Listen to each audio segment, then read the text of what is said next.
g'day. Welcome. I am returned after a little bit of hiatus. I have been very stressed recently and decided, you know what, I'm going to take a little break. I'm going to take my time, just have a little breath to myself and kind of get back in the rhythm of things. And this is me starting to get back into casting. I'm going to start off with just one cast today. No replays after this, just this one match. Because we have a Division B West game, the game that I moderate. Well, the game that I moderate? The division that I moderate. I am the line boss, and we have Magnitude facing off against Counterpick. Stupid. So this should be what I consider a fun one. Both of these teams are, without beating around bush, they are at the bottom of the division. However, this means we get a good old bottom of the bottoms, which is always going to be a fun time, because in theory, these two teams can actually be quite close to each other. We can actually get a good free map series on our hands, because by no means are they bad. They're both actually quite good teams in their own right. They are, well, actually, it was, last season we was playing on Greg, before they became Heavy Greg. I had the encounter against Counterpick Stupid, where I was actually able to play one of the only two matches of the season that I was actually able to play. And they were a good time. So that leads us to this here match. I don't know who, I believe Counterpick Stupid on paper is the team just ahead of the, yeah, I think we have a team just higher ranked than the others, because Magnitude, I believe, is last. I should really know this. They're my own, division I'm talking about here, shouldn't I? I should really, understand, yeah, this team's here, they know this, and really, I don't even know what's happening in my own division that I'm playing in. I'm like, yeah, we're somewhere down there. I've got some friends playing, I think they're above us. I really have no clue what's happening in a lot of the time, because, well, I'm in New Zealand, and it's quite hard to keep a track of things, and all I want to do all I can do while everyone else is playing is work. I'm going to work. Yeah. We are just waiting on one by the looks of things, and I won't read out what team is what. No, I think we have everyone now. So I'm just going to say no worries, and I'm ready when everyone else is.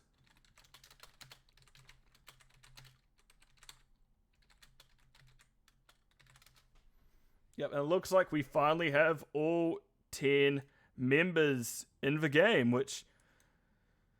that's what we like to see. We don't quite want a 5v4 yet, especially if I'm sitting here going, guys, you're meant to be ready 15 minutes ago. But no, unfortunately, everyone is more or less on time. A little bit late, but on time enough for my liking. And it looks like we are getting hats thrown around as we get ready for it. That's just the number of casts that I've done this season, Raka. It was originally meant to be out of the goal that I have. So that's more just me keeping track of it myself.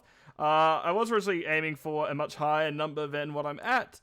However, I burnt out and needed to take a break. And that break meant that, well, I couldn't feasibly reach that goal, but yeah, it's one hell of a goal to reach. Maybe next season, but not this one. So yeah. I should also mention what we do have happening now. So... Counterpick Stupid actually won the coin toss after Magnitude guessed incorrectly, and that led us to the bands of Sky Temple, then Braxis, then Tomb of the Spider Queen, then Towers of Doom, and that leads us to Dragonshire, which at first he said Minecraft, and I heard a lot of excitement over a certain Mines map. I said it's ready. Sorry, they're asking me if I'm ready again after I said I am ready the first time around, so... no worries here. You know what? Co-casting to the goal may be a lot easier, even if my, the times I cast is not necessarily when everyone else is awake. Also, by the way, Rock, I hope you're doing better. I know you did have long COVID, and I know it was, a hell of a thing it took a hell of a toll on you. So hopefully that gets much better. Hopefully that is much better already, I should say. It looks like... we are getting it. You won't leave me in the dust, don't worry. But we are we are getting into the map Dragonshire, but it looks like there was a brief disconnect, so I'm gonna make a note of that time, because I am the moderator at the end of the day. I do need to kind of keep a track of things. What was right? Oh. Jackie Robinson fan. I'm going to be honest, Nullius, I have no clue who that is. Sorry to tell you. I don't know many references. Whoops. That's unfortunate, Raka. Hopefully you are better sooner rather than later, and hopefully your voice returns to full soon enough. Your ISP ready. Mine is. I don't know about everyone else's. Hopefully we're getting into it soon, because I do have to cook dinner eventually, otherwise my housemates may be a little bit annoyed at me, considering I said I was going to. But now we're getting into Dragon Shire, so let me switch it on over into the game, the draft screen, shall I? And I'll close this in the background. And I think Steam is actually making me slow down a little, so I'm going to close that as well. Right, so we do have, as I said, first pick. Yeah, it's good to hear that you are doing better with typing. I am drunk. Raka, inappropriate. Drinking in my good Christian channel? No, thank you, ma'am. Interesting, Nullius. Yeah, unfortunately, a lot of American-centric sports aren't really something I'm knowledgeable of. I barely know New Zealand-based sports as well, and when we get... I know the sports, but players within the sports I'm not really knowledgeable of. So as soon as we get further afield, like any baseball players or basketball players I mentioned, I may actually just look at you blankly and go, I do not know. But very interesting. Thank you for the knowledge. Also, welcome, Noah. Hope you're doing well today. I feel like every time I try to join your customs, Noah, I end up being busy. But quickly going to touch on things. We do see that Chromie was banned out by Counterpick Stupid, and Anduin banned out by Magnitude. And we see Diablo coming out now. Decent map for it. This is definitely one of those brawlier maps where as you're sitting on that objective, it can get quite brawly. But at the end of the day, Joanna does get banned out as well. Joanna is one of those good all-round healers that you do need to sometimes get rid of. Which, I'm sad just looking at the Anduin Joanna ban goes if it goes for Light Bomb Falling Sword combo. Such a shame to see that one disappear already.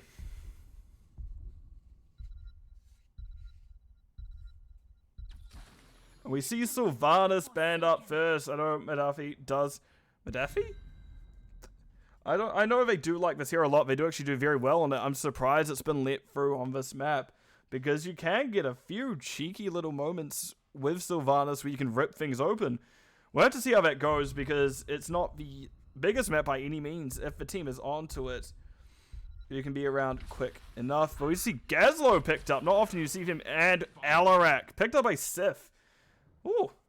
Ooh, we're getting some interesting heroes now. I do also remember someone yell at me as soon as they can see the other screen if I'm forgetting to do predictions, because I'm usually very bad at remembering that. Actually, no, I will get that ready now before I forget. Start prediction. What team will win? But we see Stitches picked up by Velkima and Dahaka from Osprey. Interesting Stitches pick. I do like Stitches a lot. Stitches is one of the few heroes I can actually play. Well, let me rephrase, sorry. That was a bad sentence. Stitches is one of the tanks I very much enjoy playing. But I do just like hooking people and then gorging them. That's always fun time. But by no means would I say I'm a tank player. Or am I this season? No one has seen what I play this season, and it is unlike the others. So that should be something to keep an eye on if I do end up playing this Thursday like I'm intending to. Yeah, early Alarak can definitely backfire. But then again, he could just be good enough at Alarak to where he can pop off. And no one can stop him. It will be quite hard to tell up until then. Next ban coming up. Stukov, rounding out the bans for Counterpick Stupid. So, what do we have for these two picks here for Magnitude? Sif has been using Norse Customs to train as Alarak. Ah, interesting to know. But Rhaegar has been picked up. Good all-round healer. Just does pretty well currently. And Muradin, Captain Roberts. Do like Muradin. He is, again, one of the few tanks I can actually play. I don't know, yeah. You can't really see CV Alarak, but if you do give a hook slow onto him, it can screw him up. If he really, when we need to see Alarak go the extended range at level 7, so that can give him an out. But we'll have to see how that one goes. Note we also see Tychus, and rounding things out, Tyrande. So we're very much going into a hook and someone will die style or composition. So, while, yeah, you may go Stitches can't quite deal with the Alarak very easily, that combo can. That combo can be very effective, and I've seen Wits End with Tyrande many times at this point, and that's not something to sleep on by any means. But right, we do need one more hero here from Magnitude. I imagine we're going to see some form of mage, maybe a Li Ming. Note we see Wraithling picking up Orpheus at the end of his stead. So that is going to be your drafts. Both pretty... Yeah, I was going to say, Magnitude didn't scout CCS with that Buttering Band. I was going to say, I don't actually recall Wits End ever playing Tyrande. That's something I don't really know. But I am going to start a prediction of, I wonder who will win between Magnitude and CCS. But this should be a good one indeed. So what I'm going to do is I'm going to roll the opening screen. And this will be a hell of a first map, I imagine. So let's see how it goes, shall we?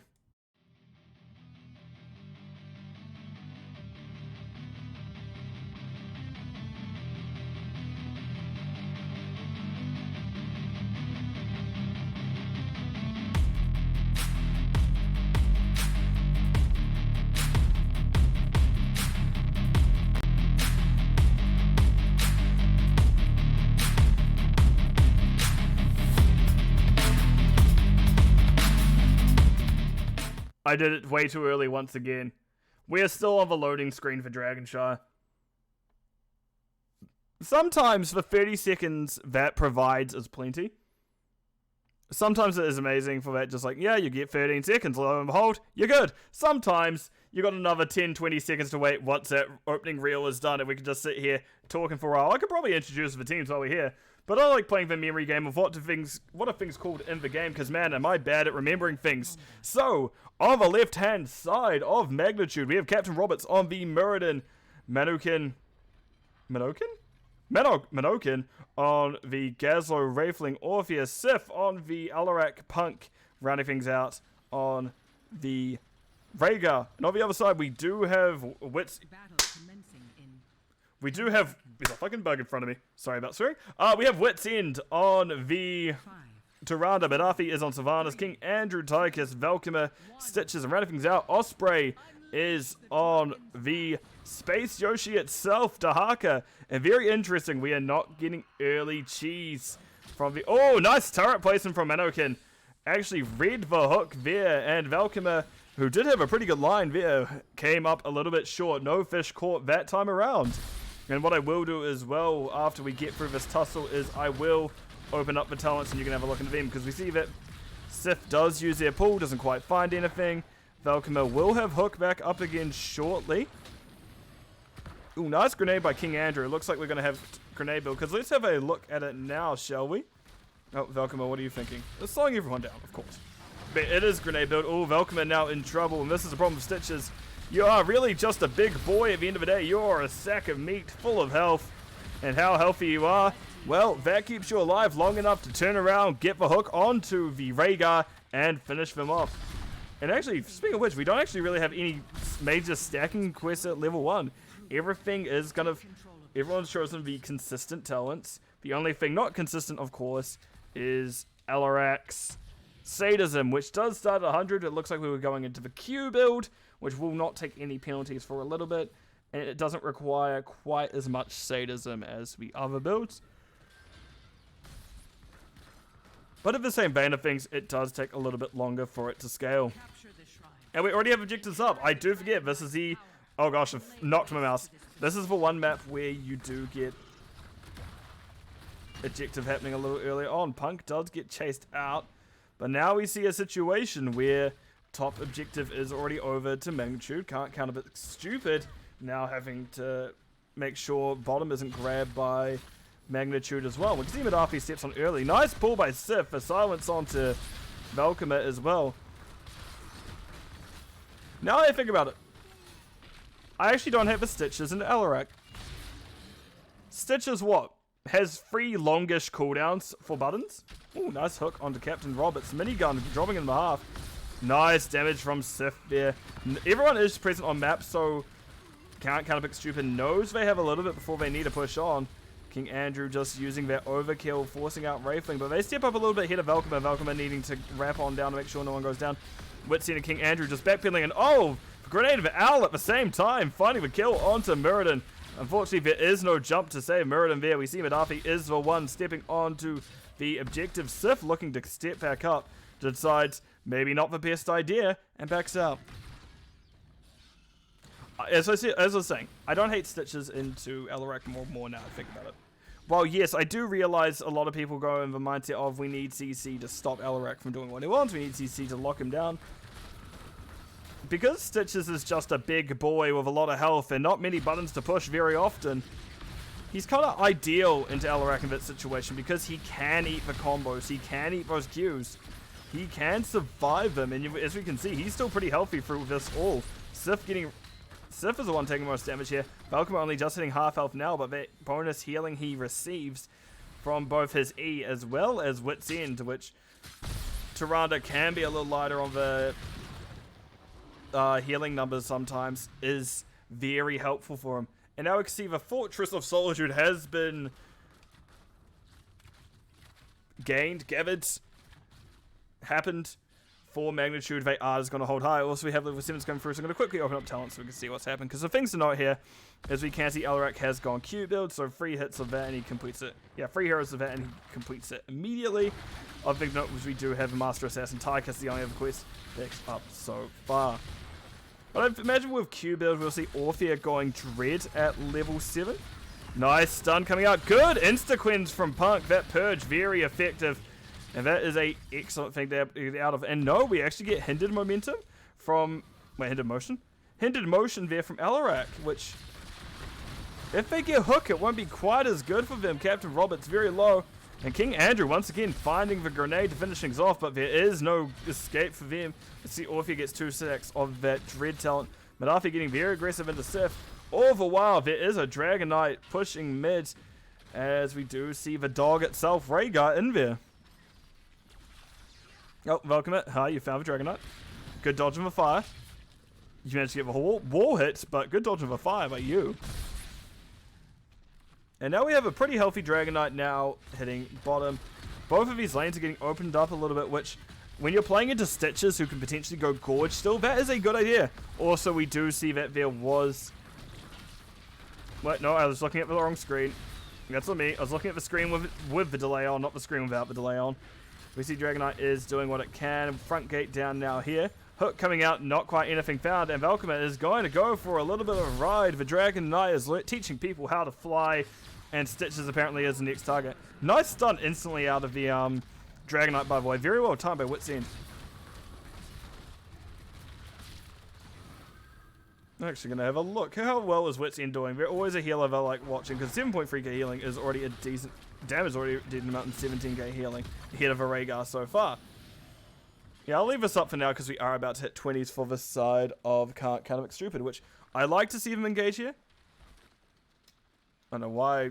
I see like, yeah, let's keep it up. Then I immediately zoomed out, but we can see the ER invade is coming. Oh, hook just a little bit short. Level 13. That would have been a hook, but at the moment, no. What the hell, Malvutios? What is that emote? It's a man eating a Bahamut weenie. Okay, it is Bahamut eating a hot dog. I was wondering what that was, but no, I completely understand now. But to quickly talk about the heroics we have on the side of Counterpick Stupid, we do have Gorge Stitches. So both those gates being taken down already as it is. Very helpful. We also have Isolation Dahaka, Wailing Arrow, Sylvanas, Comedy Odin Tigers, and rounding things out, we do have the Luna Starfall Tyrande. On the other side, we do have Ancestral Healing Rhaegar, Crushing Jaws on the Orphea, or as one of my other friends like to say, Orphea. We do also have Avatar Muradin, speaking of which, finds a Stormbolt directly onto Velkoma. We also have the Gravo Bomb Gazla, rounding things out, Counter Strike from Sif. Nice stun there as Velkoma is going to keep chasing them in. Sometimes my game feels really laggy. This is one of those times. Let me close this and see if that fixes it. Nope, it doesn't. There's a lot happening. Captain Roberts did have their jump eaten by Hook, but nice stun by Sif. Nice pull in stun by Sif. No one touches them during their counter strike. King Andrew and Madafi backing out. Captain Roberts does get gorged by Valkymer, but they did get gorged. But as I say, they did get Ancestral before then. Hook doesn't quite find anything this time from Valk, and now we see both objectives are up.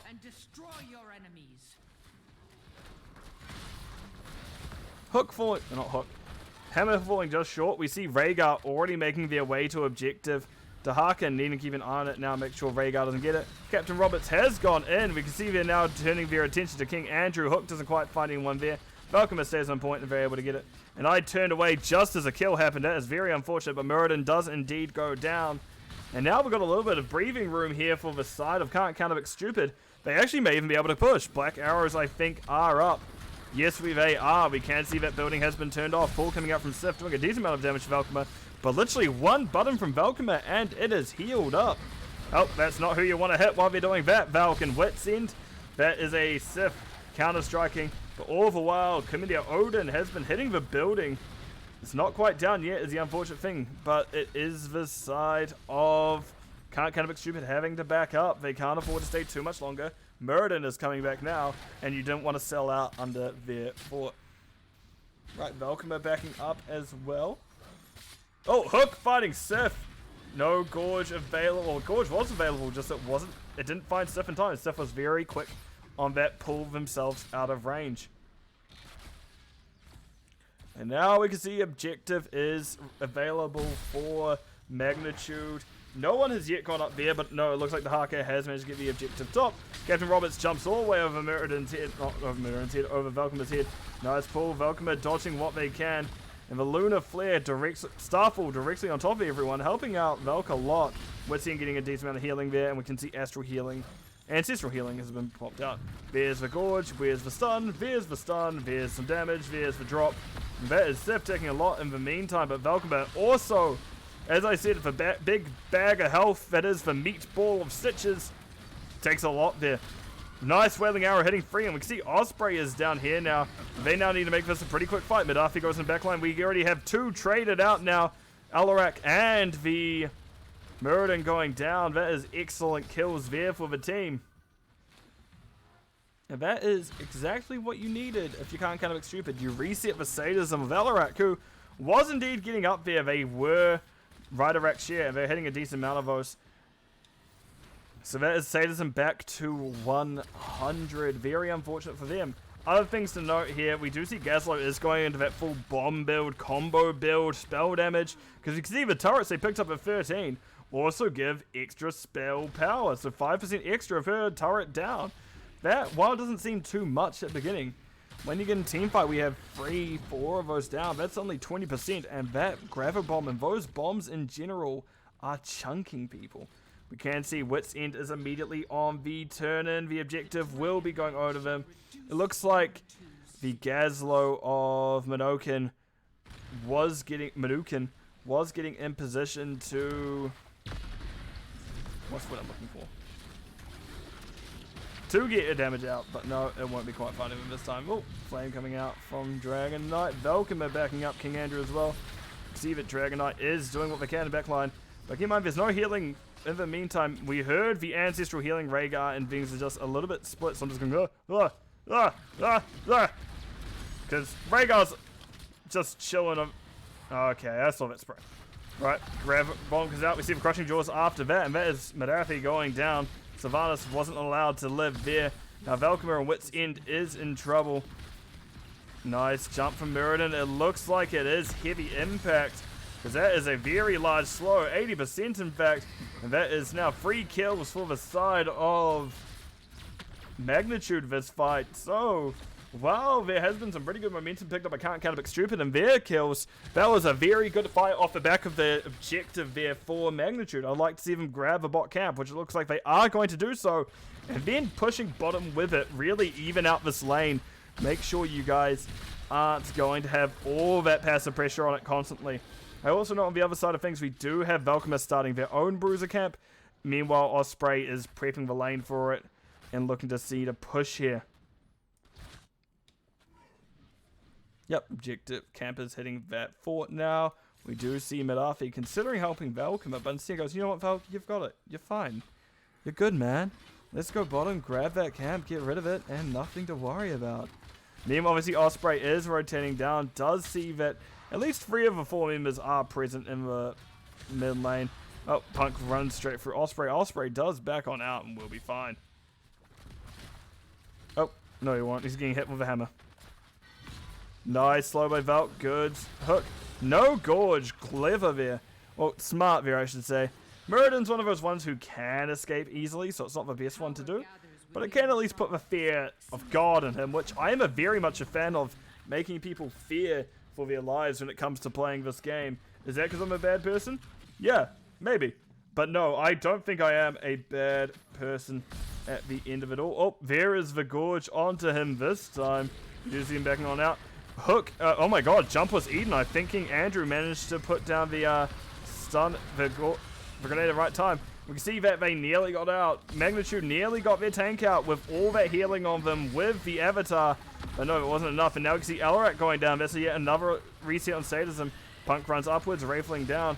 There's 2 little splits here in terms of fight, but Wraithling looks to be the one truly in trouble. Nice slow by Valkyma. Wraithling seeing what damage they can get. Valkyma hooks for 4, probably not on purpose, definitely on accident. But now Wraithling is still in trouble. The slow and Valkyma still. The grenade finds Wraithling. They're healing so much throughout this whole thing. And unfortunately, they can't live at all and eventually go down. And what was looking good for the side of Magnitude, looking like they're in a decent spot, has suddenly once again their momentum reset. They lost 3 people that time once again. What do they need to do to effectively stay in this? The flame cleanses Something's all. missing. I'll have to have a look for it afterwards. I'm just like, wait, I need to do something. Blue team has destroyed a fort.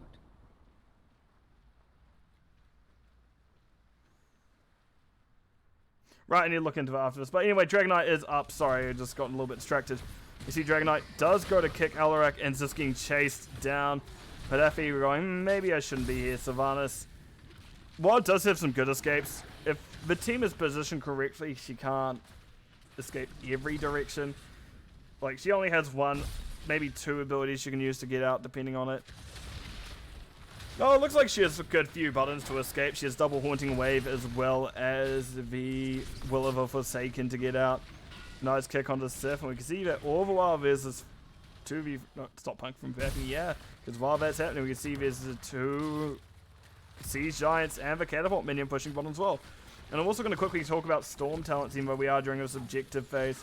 Oh, nice hook Gorge. We do see that it is Master Hooker, so there is going to be a decent amount of damage on Mannequin. Mannequin getting a good grabber bomb, and we see Valkyma is being tossed around. But that is now Orphea and Gazlo down. Hook coming through, finds Punk. Excellent line by Valkyma there. A true fisherman at heart. But Punk does manage to escape through their front gate, leaving their own home to safety, which is a bit weird. I always find it very funny when you have to physically leave like your area, like your fort, by going out to be safe.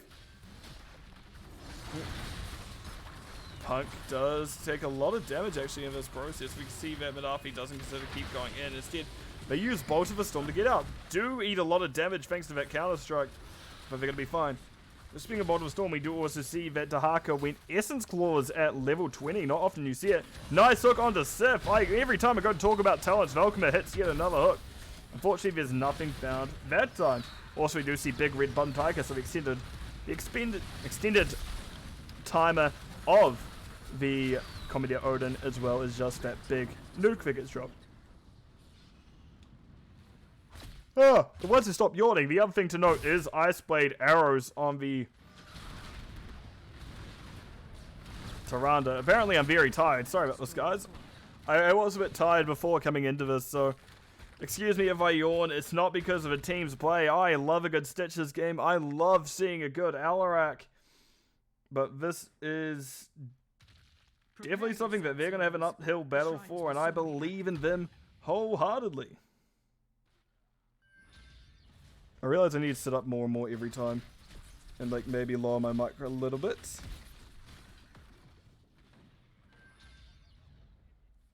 Where is what I'm looking for? Something's gone missing and I don't like it. Sorry about this, everyone. There must always be a dragon knight, but will it be you?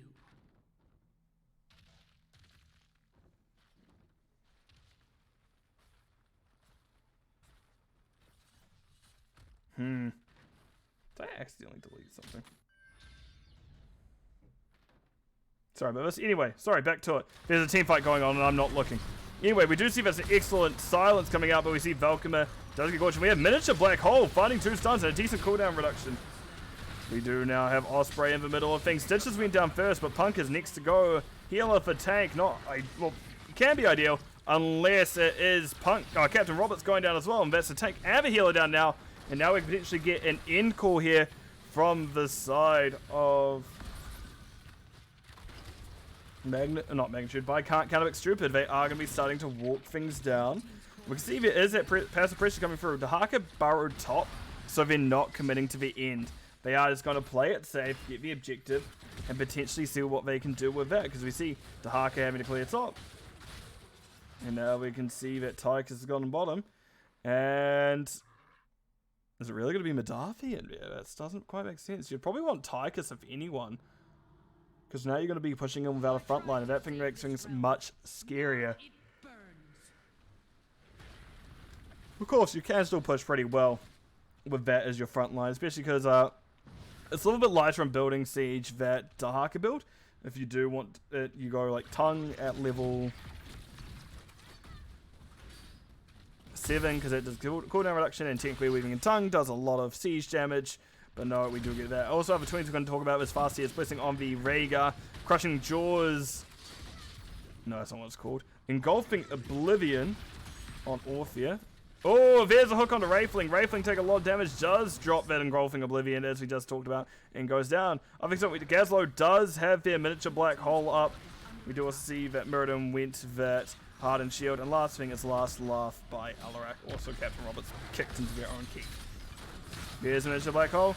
That is a nice 4-man stun with a good old 4-man grabber after it. Valkymer healing what they can, but that's exactly what you needed if you're the team of Magnitude. But I don't think that is going to be enough. That one black hole really was a band-aid over top of what is happening here. They throw out another one for good measure. Unfortunately, it doesn't go off in time. And that is the first map of the series going over the side of Counterpick Stupid. GG's both teams.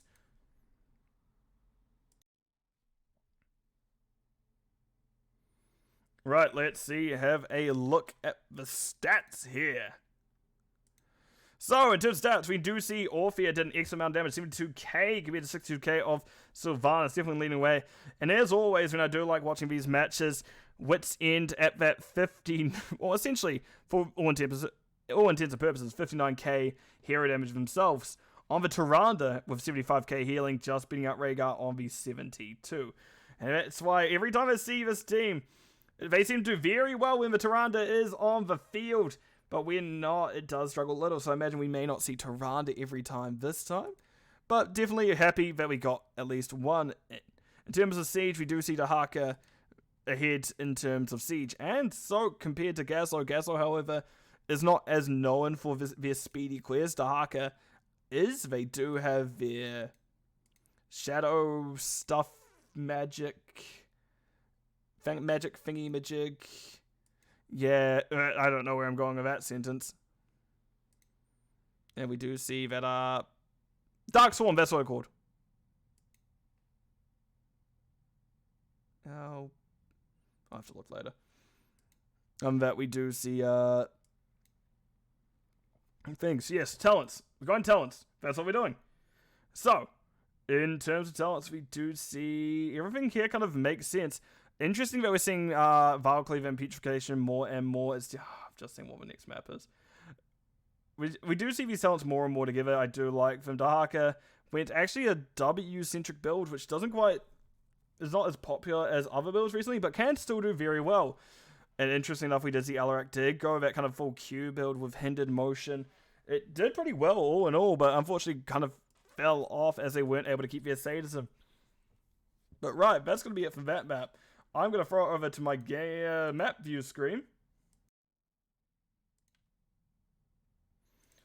As it will be Infernal Shrines. Infernal Shrines, yeah. Who picked Infernal Shrines? Who made me angry? Who ruined my fun day of casting?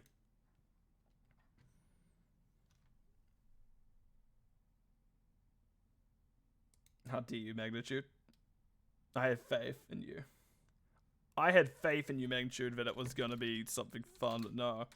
We're instead going to be getting Infernal Shrines. For people who don't know me, or haven't been enough to this stream, I have known to become a grouch when it comes to Infernal Shrines. In fact, we have to a moment where I can do this, and it shows you how many times I've cast Infernal Shrines this season. Fortunately, I have managed to avoid a lot of Infernal Shrines this season, much to my luck, let's say.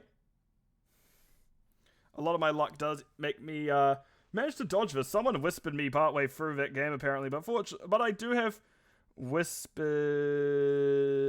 turned off at the moment. So, whoops. Missed it. It happens. But we do now have what should be a good game. It looks like teams are ready, so we may be getting a countdown soon for this Infernal Shrine game. And as much as I'm not a fan of casting it, I do have to say it is definitely one of my favorites to play still. Even if I'm like, oh, casting this again, no way. I do enjoy it, nevertheless. Can I move over here? I don't know. Infernal Shrines. Yeah, we'll have to solve that later. Oh well. So, into the game we go. Let me swap it on over to my in-game screen and we'll see what happens, shall we? I realized I put it on the wrong screen immediately. I meant to put it onto draft, not in-game. There we go. Fixed it. It's looking much better now. So, what are our bans this time? Chromie doesn't quite make as much sense. She can do if you're a fan of W build. W's on this objective can be quite toxic to say the least. And it does seem to be the case where Counterpick Stupid are still not wanting to deal with that Chromie, which, fair enough, it is definitely one of the more frustrating heroes to go into sometimes. So if you can ban it, may as well. Sometimes I wonder if there's a better way to put my mic stand. How I have it currently is it's just in the peripheral. It sits between two of my monitors in terms of my peripheral vision. It does make it a little bit harder to talk sometimes, so I do prefer that than directly in front of my face.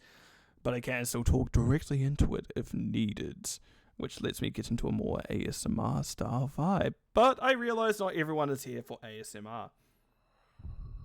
So we do also see Joanna banned out again. Not very surprised. We did get it the first time.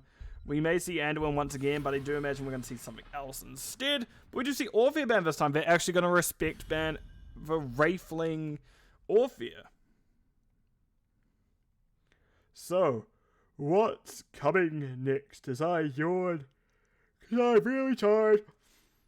Oh, it was my day off and I'm still like, man, I wish I just slept all day. I'm cooking after this. Far out. Tychus banned out. Fair enough. Not the ban I was expecting, but in saying that, King Andrew, I did kind of not give them enough credit that series. King Andrew did excellent on the Tychus.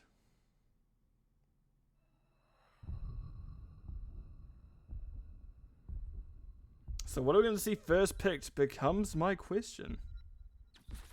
Victory for the Forsaken. I did star it. Wait, that's not it. What? Did I accidentally delete something? Victory above all, Stukov says.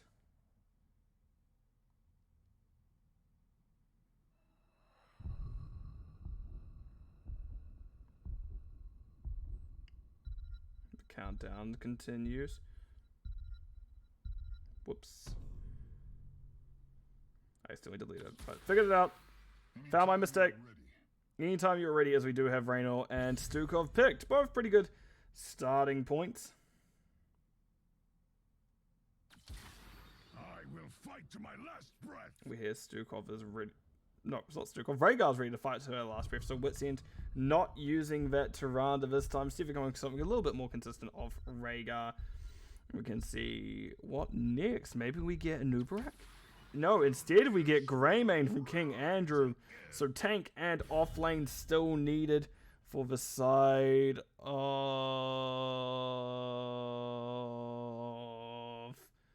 Can't stupid. Swapping roles? Potentially, yes.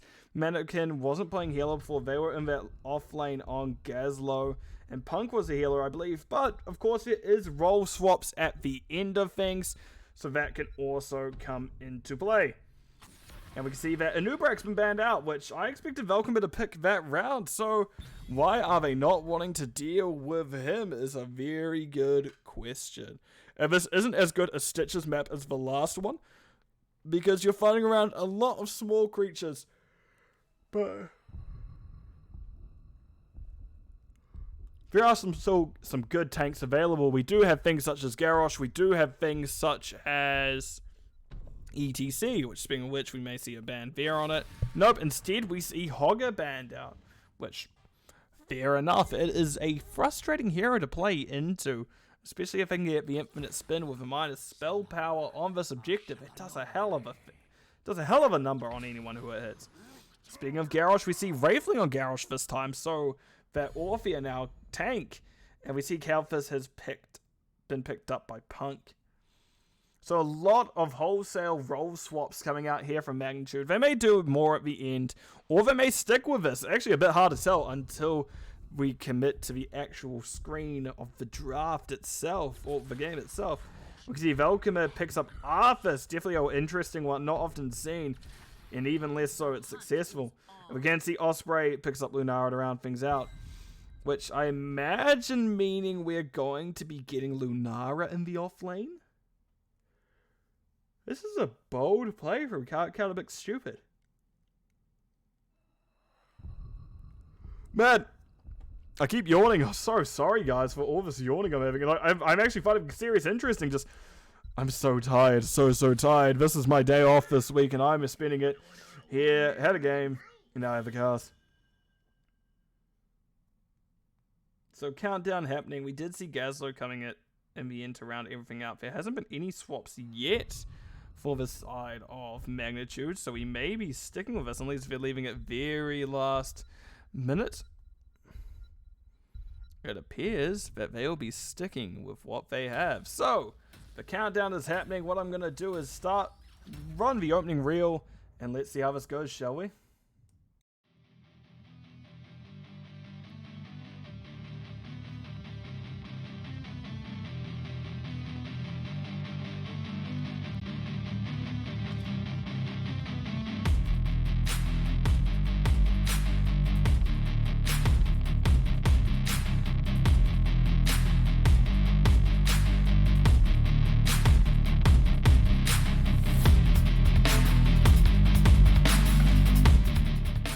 Worked out much better this time. This time it is actually on time. So, let's get into it, shall we? For the left side of Magnitude, we have...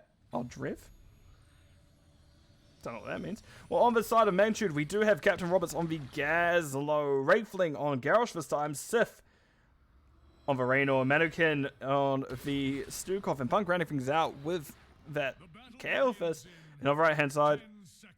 10 seconds. On the right-hand side, we do have Midafi, Sylvanas, Witsend, Rhaegar, King Andrew, Greymane, Velcomer on Arthas, and Osprey rounding things out with that Lunara. Should be a good game once again. Will the team of Can't Counterpick Stupid round things out this time, or will it go to a map number 3? I guess we'll have to see this out and see how it turns out. So, things to note, we do have Mana Addict, Kalethus, as well as Warbreaker, Garrosh. And we can see now everyone is making their way top. And oh, look, there's Sylvanas, jeez. Velcomer holding just below everyone else to see if they can slow down the team. Mannequin and Wraithling taking the long way, or Mannequin taking the long way around. Wraithling going, move. Move, I'm running here. Get out of the way. King Andrew slowed, silenced by Mannequin, but Mannequin now in trouble. Friendly throw was used by Wraithling there, however it found a minion. And unfortunately for the unfortunate Stukov, that leads into their death. And now we can see this building is just going to continue to get hit. And Lunara is going to be bouncing back and forth trying to defend. That will not be as easy until they get... Falcomer, how are you over there? Oh, right, Garrosh throw. And Garrosh goes down. I'd say it won't be as easy for Lunara to defend until they get...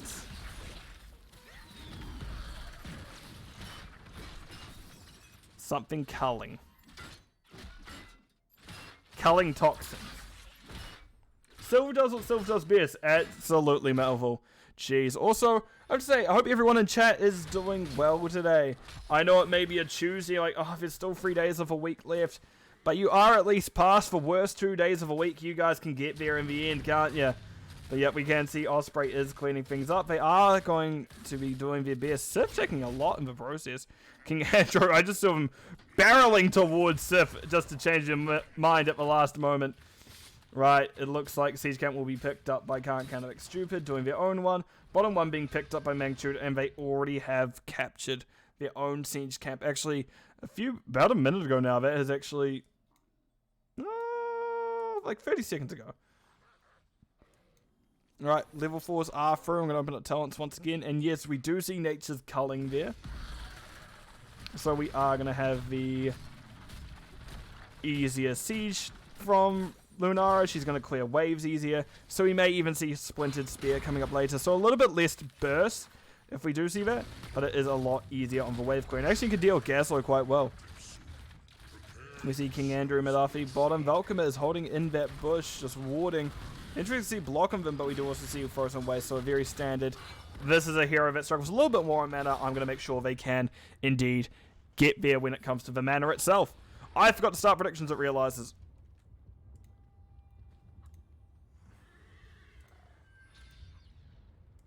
Prediction for 1 minute. Doing it now. And we do have objective coming up. It is going to be a Mortar Punisher to start things off. I do like Mortar Punishers. Not quite in the early game. Early game, you definitely want a Frozen Punisher, but there is a... You're right, Vivalk. He's got Frozen somewhere you don't want to be. So the Frozen Punishers, you don't quite need as much as the Sylve team. You can actually see the Sylve team's going to what? You know what? We can get more value in that Punishers. We have Black Arrows. We can just run things down. And we can see that there is a forced rotation coming out for the side of Magnitude. We see Wraithling coming around a long way. Manokin and Punk is now down as well. Reyno being left alone to defend. And that's the time Lunara can actually take a step onto things. But no, it looks like that the side of Counterpick Stupid has gotten what they want. They will back out. And now we can see Reyno has 39'd it. And it's a good time just to 39 it. Wait, you don't have to do anything else with it. You can just play the map a little bit. You don't need the objective now. You have plenty of time to come back. But it looks like they are just going to commit to getting it. They're going to try to keep stealing it. We do see one finally hit at the end there. And that is going to be... Magnitude finding the Mortar Punisher to start. Valkymer is going to be one to beat the jump. They are the tank at the end of the day. That is their job. There it goes. Nice big jump there. From the big boy himself. Valkymer stepping up, deciding maybe not the best idea. Tries to deliver Bomber to mid-RF, but instead gets delivered by Wraithling directly into the team of Magnitude. And that is the first kill that Magnitude finds this game. And Punisher got a little bit less than the team, than the Black Arrow Sylvanas did. Yeah, it's an even trade. It's a good trade. It's a good trade if you're kind of stupid. Unfortunately, you did lose the Arthur's there. That is ill time to say the least. And this Stukov is going a very interesting build. Long toss? The long pitch with E with vigorous reuptake. These are talents are not usually picked together, but I guess we'll have to see how it goes. We see Manokin is thrown out. Oh, Splintered Spear coming through. It is that spreading poison Osprey, so very much more of the offlane style Lunara that was just the general go-to for a while. See that is Valkymer taking a lot of damage. Sif taking even more on top. Manokin, no heal available. We do see a spray coming out. No, the heal is available in the end. Sif gets to live. Very fortunate for them. I thought that was all over Red Rover when it came to Sif's life total. But we can see now level 10s are coming through for Magnitude. Pyroblast Gale Fist. Oh, we have a Beyblading Garrosh. We have the Decimate. And blue team has destroyed a fort. Gaslow was just pushing top the whole time. Osprey did not rotate up fast enough, and there it went. I think so. We do have the Flame Swipe Stukov, Black Hole on the Garrosh. Not Black Hole. That's Tassadar. We do have the Gravo Bomb on Gazlo, and Tychus is having a little thinky about it. Little thinky bunk. Wraithling are going to get aggressive. They start Beyblade in the middle of things. Madafi out of position a little bit. And Velcoma being slowed the whole time by Wraithling. Oh, nice. Gravo Bomb finds exactly one. But sometimes one is all you need. As that is Greymane going down. And Reynold's still figuring out one. Other things to note, we do have the Leaping Strikes on the Lunara. Ancestral Healing, Rhaegar. Go for Front Greymane. Oh my gosh, we have a summon Syndragosa. Oh my gosh, on the big old Arthas boy. And then we do see founding things out is the Wailing Arrow Sylvanas. Oh, speaking about pushing. Is it peaceful up here for you, Osprey? Are you enjoying yourself? No, you're hopping out? No, staying in. Osprey's just having a good, peaceful time by himself. It's just... We do find here the natural Dryad. I think she's a Dryad. Dryad Lunara. Hitting structures, not liking technology. Still, she decides, actually, she doesn't want to be hunted and leaves Captain Roberts. Oh, now she is in danger, though. We do see that it is going to be Hoppy Deer, Best Deer coming on out. Leaping Strikes, leaving her to safety. And that is good for her. Right. And getting into things further, we do now have the objective coming up. This time we do have the Arcane Punisher.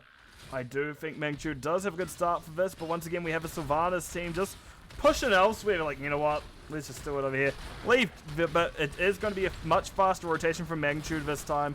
Gazlo has been left alone on the objective. See now a big 4v4 team fight coming out. Madafi goes around a long way, but King Andrew with Garrosh directly on top of them the whole time. And now Velcoma gets slapped into the corner by the strong arm of Stukov. They take a lot of damage in the meantime, and they will be taken out. That is a good 2 kills for the side of Magnitude. Nice leap. Alright, the leap to get out. Yeah. Sorry, I read nice leap, and I forget you guys are seeing 30 seconds behind what I see.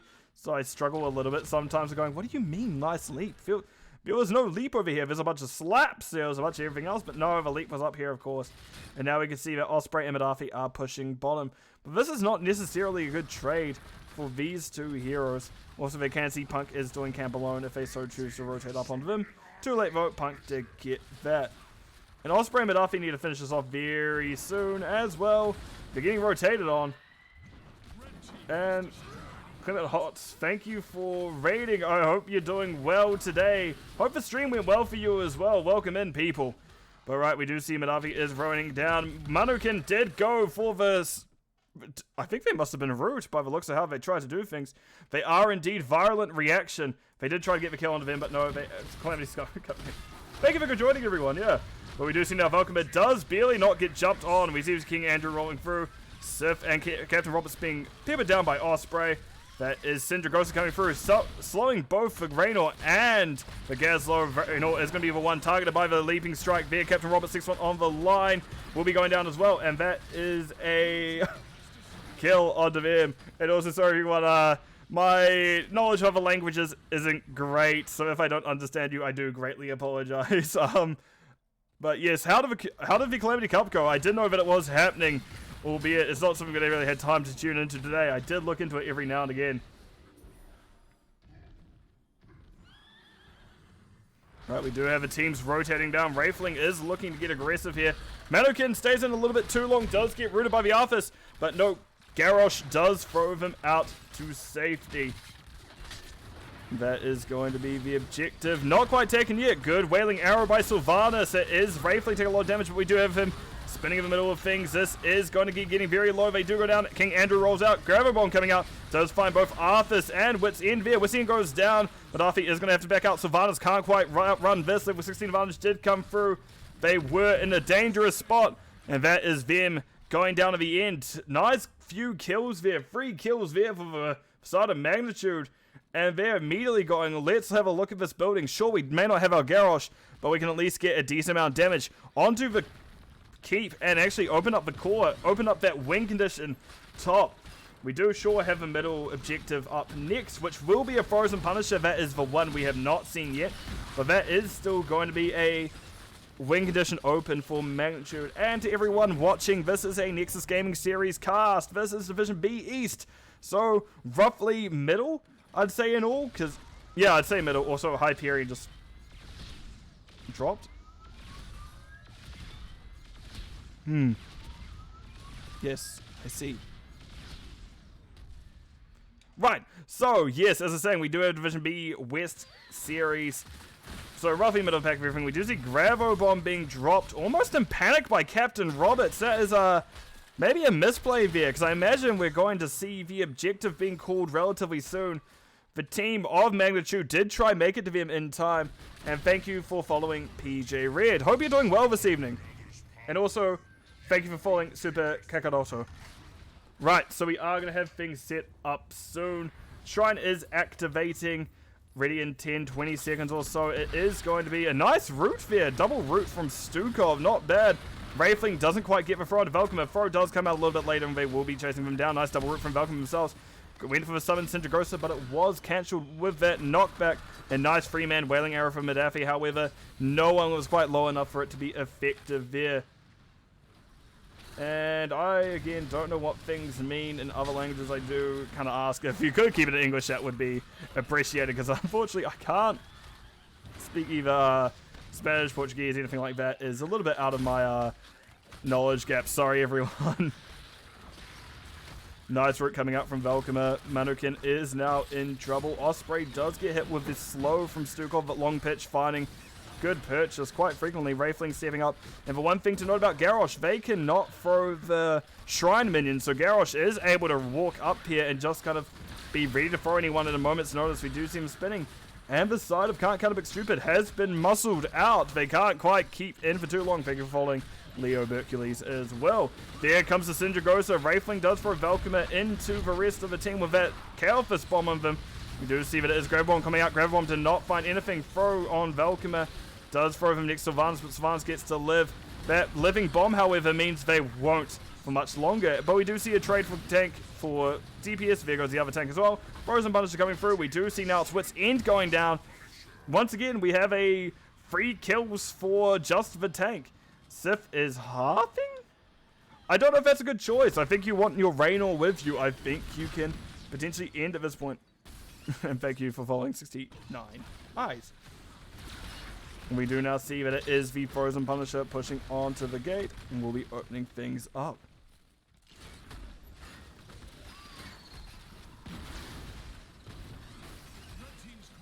Right.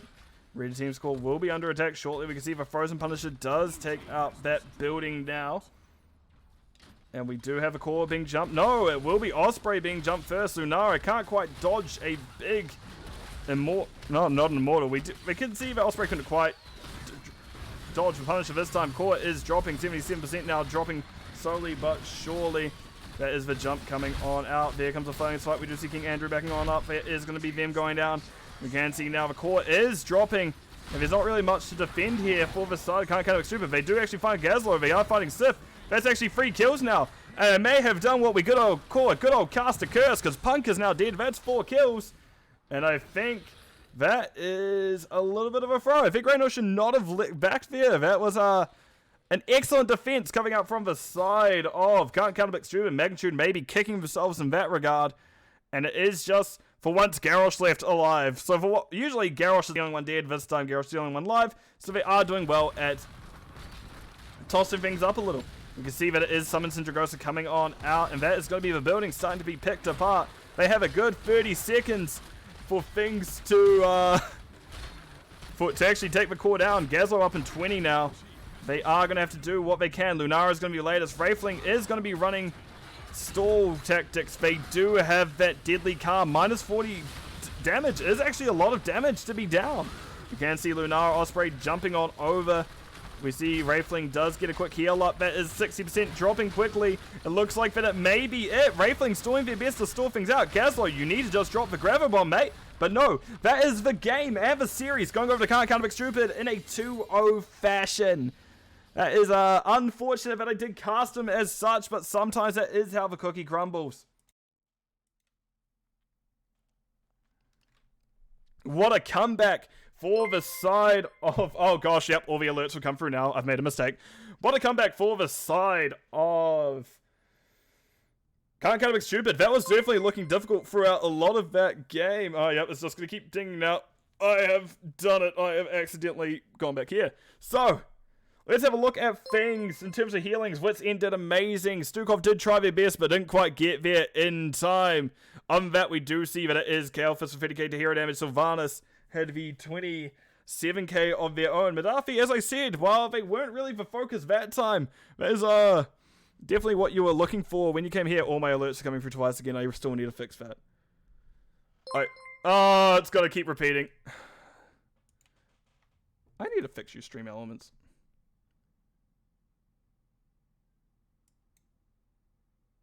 Stream elements is going to be difficult. Huh. Anyway, having a look into things, I will come back to that in a few moments. We do also have, in terms of Siege, Gazlo, and Lunara. Actually, Lunara had the most, and actually had almost the most soak in the game. Talent's having a look at those while I ping the team, seeing if there's anyone willing to have a talk with me, because that was a good series. We'll see if I just jump in channel and go here.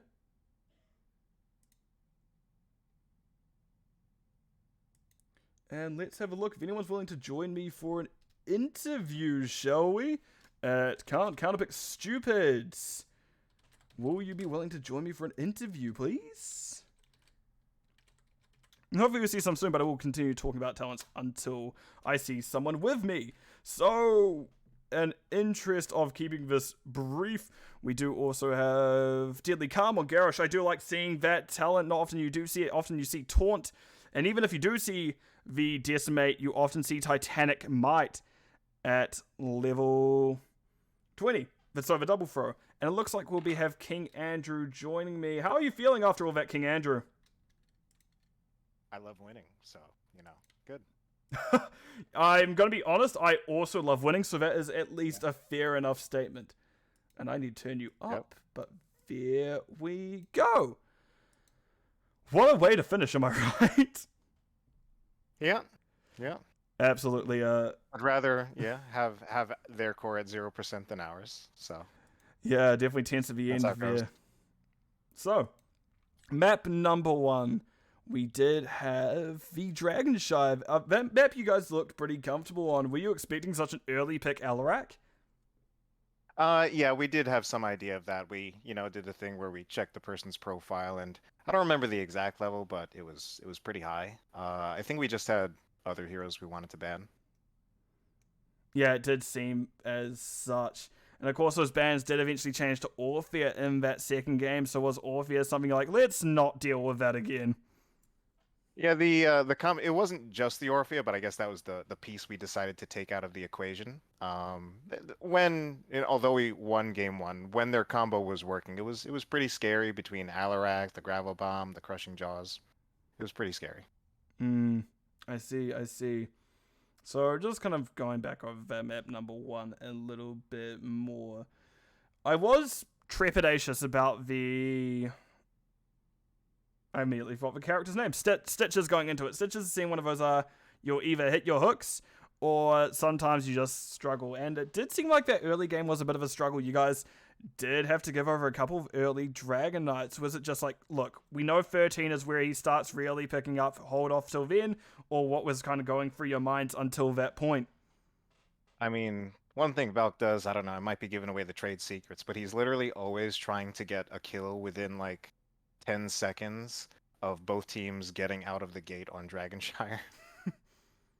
And I think it's just the nature of Stitches that he is by his nature very hit or miss. And one things that I personally believe is that when you pick Stitches, you're actually kind of volunteering yourself into being the hard carry on your team from the tank position, which usually isn't thought of as the hard carry position, but when it's Stitches, I think that's actually the case. Yep. And I mean, Stitch is a character just that Valk likes a lot. Even though he didn't play it a lot last season in matches, he's certainly been playing a lot in both scrims, Storm League. He just likes the hero, so we play it pretty frequently. You really are giving away the trade secrets, aren't you, today? Yeah, it's Valk's fault. He sent me here. Other people didn't want to go, and I tend to just lots of words come out of my mouth if I'm given the opportunity. So B West, if you have any questions or sitting in the chat, just drop it now. We'll see what happens, shall we? But no, as I always talk about, Wit's End is so good on that Tyrande. Like, is that just one of your most played heroes by a long shot? And why not pick up the second map as well? Well, he loves these heroes and these heroes. I mean, it's no secret that he likes Tyrande.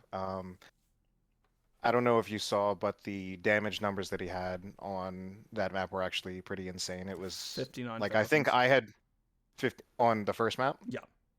Okay, yeah, I was gonna say like another number, but it was like basically was on par with her DPS heroes. Mm.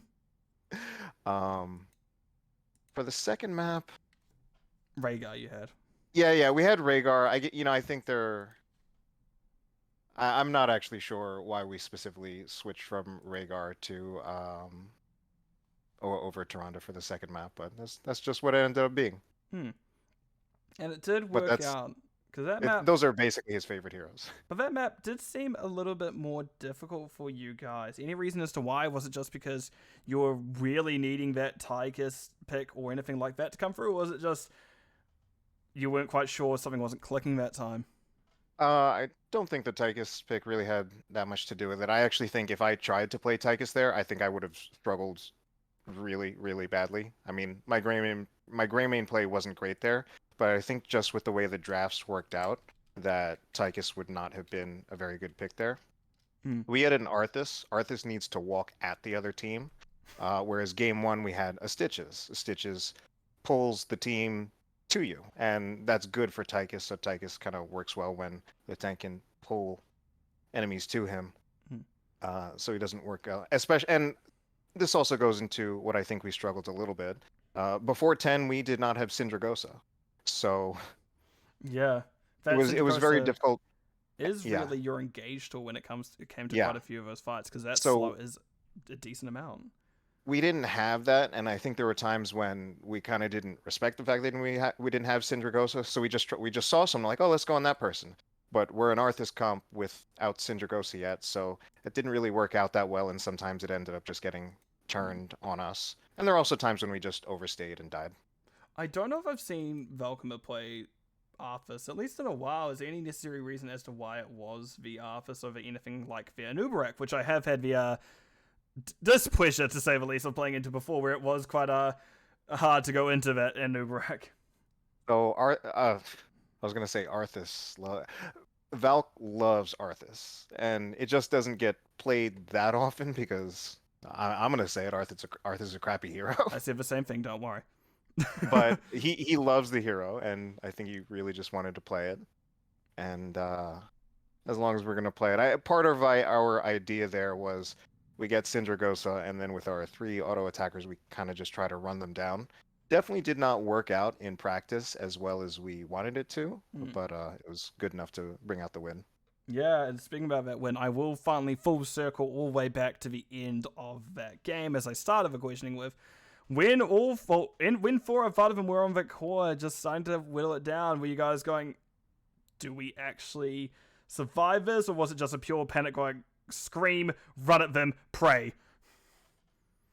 What I actually remember most is when the Punisher was on the keep, we were kind of going through this debate of like trying to put damage on the Punisher now. And since I was one of the ones alive, I did not want to, and I was basically waiting for it to come to the core. And I kind of felt basically that if I tried to damage the Punisher while it was on the keep, then I would just get stunned and we only have 2 alive and they have 3 alive, and then I just die. Yeah. So it definitely created some stress because it was coming to the core relatively fresh. And then I would say beyond that, once it hit the core, that's where, at least for me and probably for most of the team, all rational thought just went out the window, and it was kind of just like primal instincts of trying to put out damage and kill their team. And it worked. Yeah, it did And work, we because came you out on guys top. did manage to get the team fight barely, and you won in the end, which I do love when games are that, like, even if it's a 2-0, both games weren't necessarily that far apart. Both games did come down to the wire, actually, and would have been probably quite a good hype, good stress-inducing game almost, just to put it that way. Yeah, I mean, I'd say even with the way game two went, probably basically until we defended them from the core, it didn't feel like we were gonna win that game. It did not feel like we were gonna win for like 98% of that game. But once we did take them down, we're a comp that has 3 auto attackers. One of those auto attackers is Greymane. We have Arthas to shut down the keep. So it was pretty clear that even though we had to walk all the way across the map and go through a keep, that we could just win the game once they didn't finish it out. Right. But that's really all for my questions. So to you, Andrew, do you have anything you want to say at the end of it all? Is there any kind of thanks? Floor's yours. Not too much, but thank you for your service casting. I wouldn't say it's a thankless job because actually you get thanked all the time, but you deserve it nevertheless. Yeah, and that's pretty much it. Oh, no worries then. I hope you have a good rest of your night. Take care. All right, you too. Good night. Right, so that is going to be it for me. I am actually going to be raiding Valkymer, the tank of that series, just then, so give them a follow. They are excellent human beings. They actually do help run CCS, the org, who do put on community nights. I know they have a community games night coming up this Friday. Community open house night coming up this Friday, I think. Yes. So that'll be it from me. I have been your host, the Line Bus, all the way down below the equator. So to everyone joining, I wish you a good morning, good evening, good afternoon, depending where you are in the world. Because time zones, well, they're pretty dang weird, even at the best of times, especially because I was very confused the other week when I found out daylight savings time had occurred, and I realized I really hate daylight savings even more when I don't know that it's happening somewhere else that I would like to know about. But that'll be it for me. Take care, everyone. I wish you all a very good night.